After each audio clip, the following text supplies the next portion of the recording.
This is a Kubota L2501. I recently installed rear hydraulics on this compact tractor. These are OEM parts from Kubota.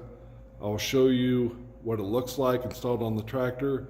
I'll then go over the user's manual, or not the user's manual, installation manual to show how it's put together. There's some time-saving tricks that you can do to help you be more efficient with your time. And then I'll go back to the tractor and show the installation on the tractor. This is the installation of the rear hydraulics. I put two rear hydraulics on here. Here's number one, here's number two. The first one I put is a regular hydraulics. The second one is a float. Over here, the kit to install this guy includes these two levers here. To run the hydraulics, it has a new plate here, and if you pick up the seat, you can actually see the installation of the kit. There's an adapter block right here. Here's the first valve, and here's the second valve. I'll go about the hydraulic hookups on this guy, how it hooks up to a tractor with a loader. And there were a few mistakes or a few omissions in the installation manual that I'll go over that they missed out on. Also, there's a few tricks, like I mentioned before, that allows you to put this in more efficiently. It's a little crowded in here, and we'll get back to this, but next to the manuals. These are the three part numbers you'll need to order to put two valves on your Kubota tractor. These are OEM parts. The first one is the first position valve kit. There's a lot of things that come with that. It's L3301. I have a floating valve for the next one, and that's L3301. And then you also need this part here to hook up that second valve, and it's an L3364. If you want different parts or different valves, go on the Kubota website and specify all the parts you want. It'll put it in the list, and you can get the part numbers from there. This is a great diagram that shows the overall connection for the kits. This happens to be just for the first position kit. Here's the first valve right here. If you were to get a second valve like I did, it would go right between here and this piece here, and you'd get the correct handles and so forth. Here's the rear remotes I showed you earlier. Here's the new plate that goes over across here. This block right here is what goes up against the transmission. I'll talk about that pretty soon. But here's the overall picture of the entire diagram. The first thing I'll do is talking about putting this block onto the transmission, and then how to put this assembly together, connect it up, and drop it into the tractor. I did it not efficient the time that I did it the first time I did it. I've only done it once. Hopefully my explanation coming up here will help you put it in a little bit more easily than I did and take a lot less time. Instructions up to this point are pretty good, but all you have to do, there's a lot of hoses and stuff, and from that diagram I just had, it shows you how to put together. But you pick up the seat, and underneath the seat there's this little cover, and you pull that guy off, and it'll expose these two O-rings and ports. You'll take that and you'll connect this guy to it. So you have to there's a plug you have to put in this port here. This is an adapter. And you connect these pieces on here. You leave out this piece for HST tractor. It says to leave it in there for DST. There must be some room problem with having this extension on here. You take these three bolts, stick it into these three holes up here, screw those things in there, and we'll have that block installed. And we'll go to the next step. We will refer back to this diagram because it's very useful. We've just installed this block here, and I had this valve, another valve, and then this cover. What you do is you put those three together. They all line up, in these studs here, I think that's what they're called, slide in, and they all line up, and you'll have this cover, the second valve, and the first valve.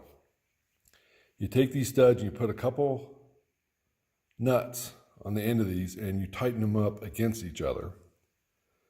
You slide them in through all these guys here and make that assembly. But before you do that, you install all these levers. And there's all these little pins, and I guess they're little lock washers that go on the end that snap on. Put put that together while you're on the bench and put these studs through there. Do not put the studs into this and then slide these parts on, because putting these parts on once it's on the tractor takes forever. It is so small of parts and so hard to align. Much easier to do it on the bench. So you put that whole assembly together, you drop it into the tractor, and then you tighten these studs into this aluminum block, then loosen up these two nuts, and then tighten them back up with just a single nut and washer and tighten up this assembly.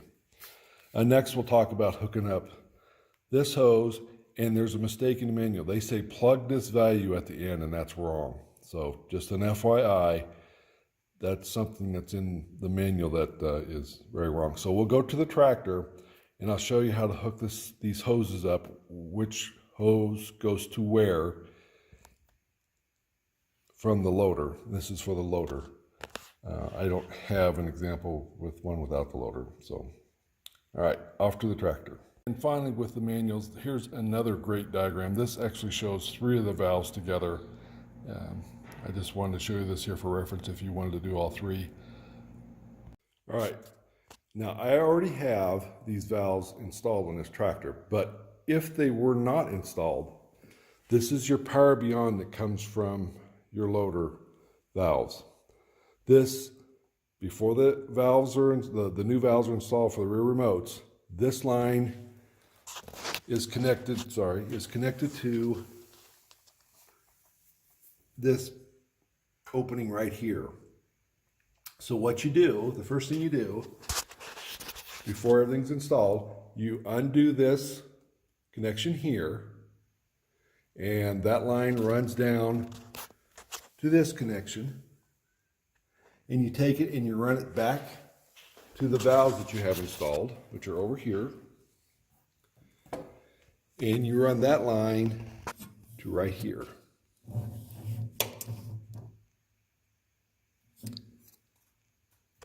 Then included in the first valve kit is a 66-inch hose, and you connect it to this adapter to the front. This is already, we installed this piece already in this 90-degree turn.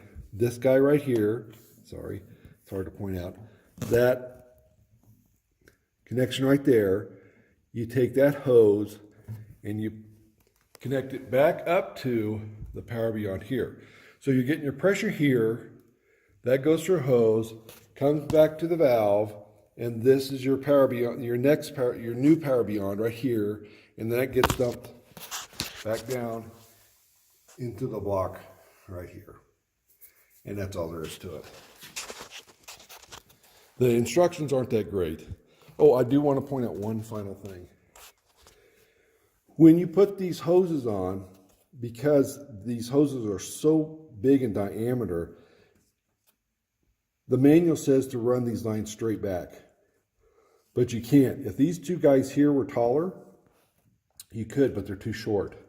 So you can see that I have them kind of angled. And not only was it really a tight fit, if you look at these hoses, there's these bands that hold on these braided sleeves that go over the hoses. I had to actually cut this one off because there was no way I was going to get this guy connected up with that band on there. It barely makes it even the way it is now. So this actually needs to be a higher connection. It's what comes with a kit. I was doing this at probably 11 o'clock at night, so I couldn't go to the store to see if they had it. It's probably one of a kind type of connector. These guys here, but I'm not sure. I'm not a hydraulics guy. But anyway, those 4 there go back and run over here, and then they get connected to that adapter plate.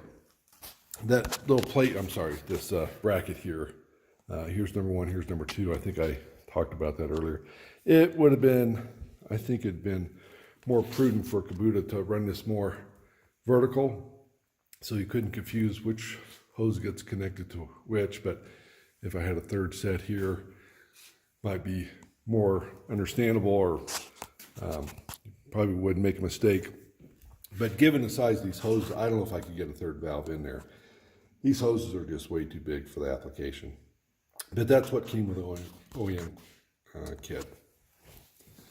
So that's the installation. I'll swing around here on the tractor and you can look at this guy and I'll show you what it looks like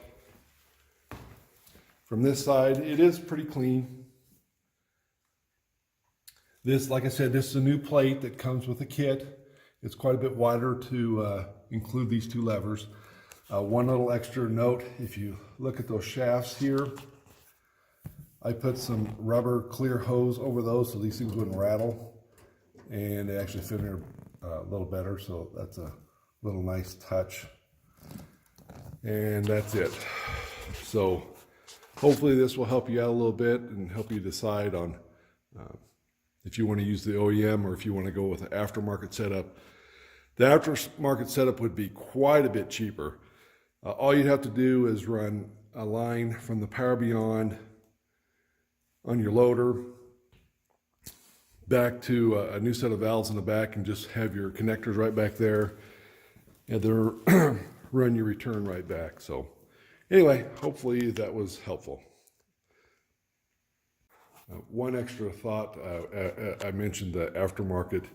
If you were to put a set of valves here, you'd have to take the Power Beyond from front end loader, bring it up to here, and you'd have two lines coming back from here. It'd be the Power Beyond return, and also return, I believe, I'm not 100% positive, but I think it would go, you have to tee into here. So like when you push the valve and you hit the stop, that would feed back into there. So just an extra explanation there. I didn't install the aftermarket. And in hindsight, I probably, because this was so expensive, I probably just would have replaced these two valves and made a new bracket and brought the levers up to this location and get rid of this little joystick thing. And you could have a 5 or 6 valve set up here with all the knobs, and it would stay with the tractor if you took the loader off. And you could run one up to the front if you wanted to, if you had a grapple fork, and you could run other hoses back to the rear if you wanted. I think that would have been a much, much less expensive option. And plus you'd have all your controls here instead of having, you know, the joystick here and then having these two controls back here. But I already did it, so I got the OEM set up. All right, thank you.